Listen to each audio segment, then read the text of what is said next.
Remue ménage. Remue ménage.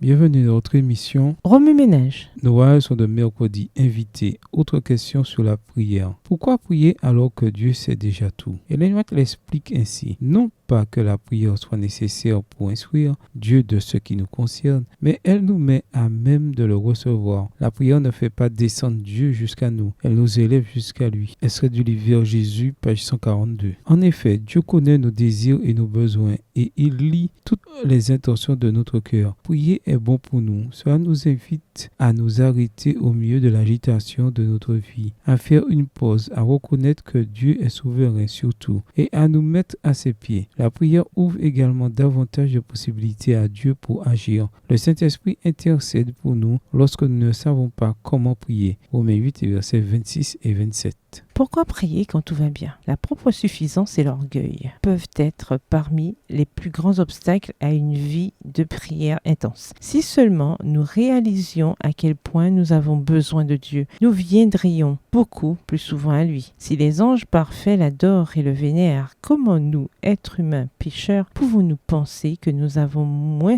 besoin de lui? Quel est le rôle de la foi dans la prière? Le doute empêche Dieu de répondre à nos prières. Nous devons venir à Dieu en croyant qu'il est capable de nous donner de bonnes choses et qu'il a la sagesse de faire ce qui est juste. Hébreux 11, verset 6. Méditez ces paroles. La prière et la foi sont étroitement liées et doivent être étudiées ensemble. Il y a dans la prière de la foi une science divine que doit comprendre celui qui veut réussir sa vie. Extrait du livre Éducation, page 226. Avec qui dois-je prier? Avant tout, nous devons prier en privé, juste Dieu et vous, car la prière et l'étude de la Bible sont le moteur de votre relation personnelle avec Dieu. Réservez du temps pour sonder votre cœur pendant que vous parlez et écoutez Dieu. Matthieu 6, verset 6. Nous devons également prier avec notre famille ou en petit groupe. Acte 12, verset 12, car là où 2 ou 3 croyants sont réunis, Dieu est présent. Matthieu 18, le verset 20. Enfin, nous devons prier avec notre communauté ecclésiale. Jacques 5, les versets 13 à 16.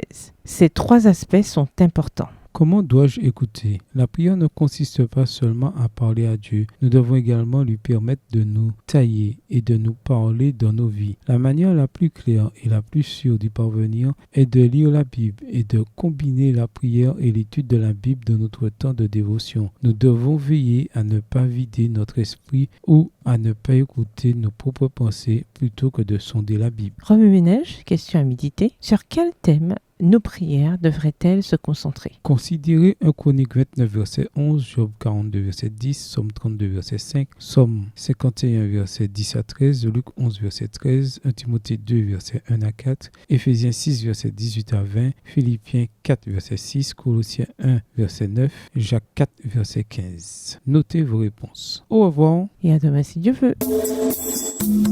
Remue ménage. Remue ménage.